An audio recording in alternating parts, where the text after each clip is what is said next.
리플이 이렇게 다양한 기관들과 협업을 하고 파트너십을 맺는 것은 다른 체인과 대비했을 때 더 중요합니다. 왜냐하면 이 리플이라고 하는 것은 태생 자체가 B2B 기반으로 탄생을 한 데다가 결국은 본인들이 최초부터 생각했던 방향성 자체가 여기 있다는 겁니다. 그럼 이 얘기는 어떤 의미일까요?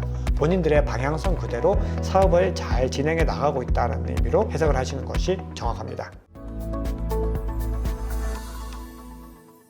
네, 크롱님들 반갑습니다. 박종환 작가입니다. 자, 오늘은 일요일입니다. 우리 크롱님들 일요일 잘 보내고 계시죠? 자, 제가 일요일 이맘때쯤이면 아마 XRP 서울 2025 행사를 마치고 또 집에 돌아와 있을 시간일 것 같은데요. 오늘 서울에서 XRP 관련해서 가장 큰 행사가 열렸습니다. 아시아에서 가장 큰 커뮤니티 기반의 행사다 이렇게 볼 수가 있는데요. 그만큼 시장에서는 현재 XRP에 대한 관심도가 많이 늘어나고 있는 것을 볼 수 있습니다. 그래서 오늘 영상에서는 늘 일요일날 XRP를 다뤘듯 XRP가 현재 어떤 포인트에 있는지 가장 핵심적인 중요한 포인트들만 좀 짚어보고 그 외에도 몇 가지 알트코인들을 같이 다뤄보도록 하겠습니다. 그러면 오늘 준비된 이야기도 바로 한번 시작해 보겠습니다. 자, 오늘은 리플인데요. 어제 공유드렸던 장표를 한 번 더 살펴보겠습니다. 자, 이번 주 목요일에 렉시어스와 오스프리 펀드에서 출시한 XRP와 도지코인 펀드가 출시가 됐는데요. 이 펀드는 법령 자체가 현재 운영 중인 비트코인과 이더리움 현물 ETF와는 다른 법령을 기반하고 있습니다. 그렇기 때문에 SEC에 S1 양식서나 19B4 양식서를 동일하게 제출하지 않아도 된다는 측면에서 더 효율적으로 출시를 할 수 있지만 그만큼 완전한 현물 ETF의 성격을 가지고 있지 못하고 세금과 관련한 부분들에서도 취약한 부분들이 있기 때문에 시장에서는 이 상품보다는 앞으로 10월 달에 출시될 상품에 더 많은 관심을 가지고 있습니다. 그래서 10월 중하순에 XRP 관련된 ETF들이 대거 출시가 될 수 있기 때문에 시장에서는 이 구간들을 기대를 하고 출시 전에 또 기대감을 의한 XRP 상승에 대한 부분들도 반영이 되고 있습니다. 그래서 10월 동안에 XRP도 굉장히 많은 관심을 가지고 지켜봐야 된다라고 생각을 하는데요. 사실 ETF와 관련된 승인 여부에 대한 부분들은 시장에서 이미 기정사실로 받아들이고 있고 실제로 블룸버그 인텔리전스에서도 100%에 가까운 확률 그리고 폴리마켓에서도 95% 확률로 올해 안에 승인된다 이렇게 보고 있죠. 그러면 결국 중요한 것은 어떤 것일까요?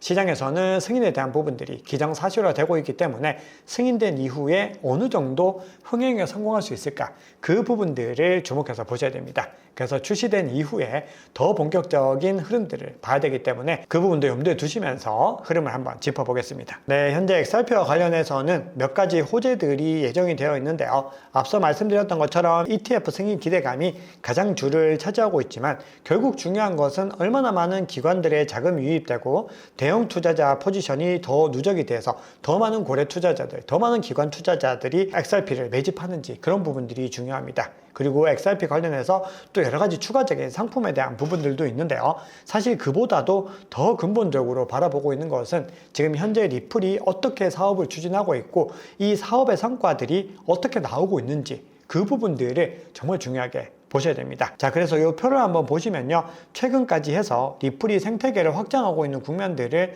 확인할 수 있는데 정말 많은 회사들과 협업을 해가지고 근본적인 성장을 하고 있는 것을 볼 수 있습니다. 체인얼리시스는 XRP 레저 토큰들에 대한 지원을 추가를 했고요.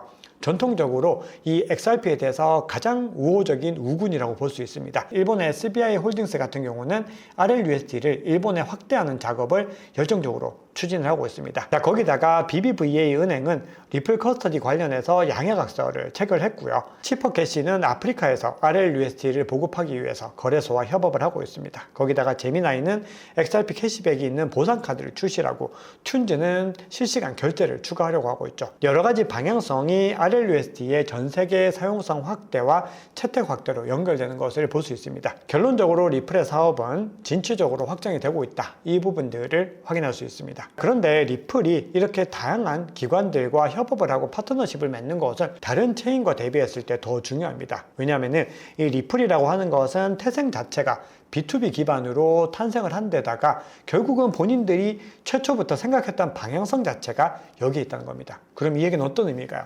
본인들의 방향성 그대로 사업을 잘 진행해 나가고 있다는 의미로 해석을 하시는 것이 정확합니다. 자, 그런데 개인적으로는 또 하나 중요하게 바라보고 있는 것이 바로 RLUSD라고 하는 이 스테이블 코인의 사용성이 얼마나 확장이 되고 있는지 이 부분들인데요. 결국은 리플도 전통적인 사업 영역을 계속해서 추진을 하면서 또 새로운 산업 분야들, 이더리움과 솔라나 같은 메인넷 기반의 사업에서도 본인들의 존재감을 드러내려고 하고 있습니다. 그리고 RLUSD를 가파르게 확장을 시키고 있는데요.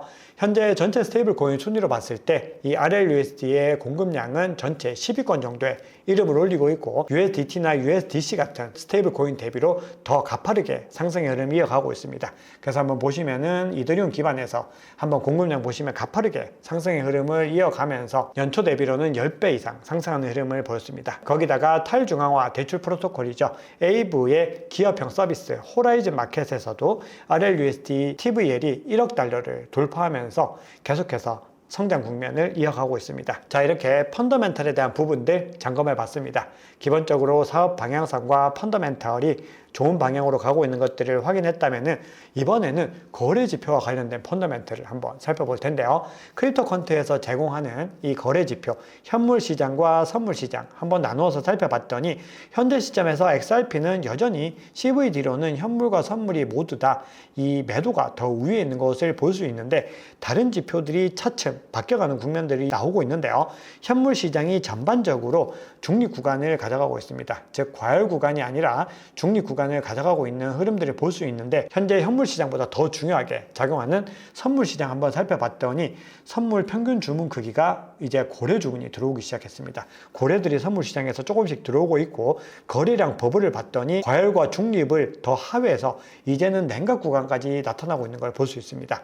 즉 뭔가 XRP에 대한 어떤 기조들이 점차적으로 바뀌고 있구나, 이제는 매수의 시기들이 더 다가오고 있구나 라는 부분들을 확인할 수 있기 때문에 우리는 지금부터 이 XRP의 흐름을 더 주목해서 살펴보셔야 됩니다. 다음으로는 XRP 차트 관점을 한번 살펴볼 텐데요. 사실 이 차트 관점은 우리가 일봉 차트로 뭔가 디테일하게 보기보다는 큰 흐름을 한번 짚어보려고 커뮤니티에서 회자되고 있는 차트를 한번 가지고 봤는데요. 우선 일봉 차트로 봤을 때는 현재 XRP가 중요한 변곡점에 위치를 하면서 3달러 내외에서 움직이고 있는데 본격적인 상승 추세를 위해서는 3달러를 확실하게 회복하고 지지 구간으로 바꿔야 되고요. 3.2달러, 3.5달러를 차례대로 회복하는 국면들이 중요합니다. 자, 그런데 이 흐름들을 조금 더 긴 호흡으로 주봉 차트로 한번 살펴봤을 때는 더 중요한 변곡점이 있는 것들을 포착할 수 있는데요. 결국은 중요한 것은 특정한 변곡점을 넘어설 수 있는지의 여부입니다. 그리고 과거 패턴으로 봤을 때 이 변곡점을 넘어선 이후에 XRP가 어떤 흐름을 보였는지 한번 살펴보면은 변곡점을 넘어서는 그 시점부터 해서 더 폭발적인 상승의 흐름들을 이어갔던 것을 볼 수 있습니다.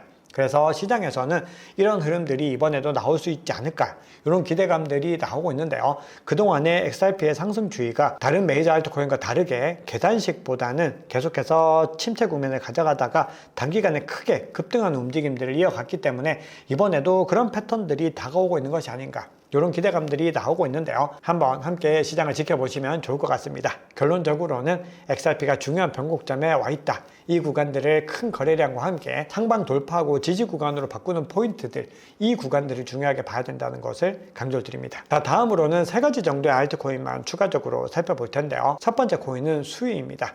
수위가 지난 시간에도 말씀을 드렸는데 크립토컨트 지표상으로는 현재 중요한 국면에 위치를 하고 있습니다. 그리고 펀더멘탈 상으로 봤을 때도 1일 거래 건수가 900만 건으로 증가를 하면서 24시간 내에 85% 증가하는 단기 급등의 움직임을 이어가고 있는데요. 그만큼 뭔가 변화의 모멘텀들이 서서히 포착이 되고 있지만 그럼에도 아직까지는 이 흐름들이 가격 상승으로 원활하게 연결되지 못하고 있습니다. 하지만 앞서 XRP에서 보여드렸던 크립토컨트 거래 지표상으로 봤을 때는 선물 CVD가 중립에서 매수로 전환되고 있는 국면들을 보이고 있기 때문에 우리는 그 포인트들 한번 지켜보셔야 됩니다. 이렇게 거래량이 급증한다는 것은 블록체인과의 상호작용이 증가한다는 것과 더불어서 수익 토큰에 대한 수요를 함께 시사하는 부분들이 있기 때문에 뭔가 변화의 모멘텀이 다가오고 있구나, 이렇게 생각해 보실 수 있습니다.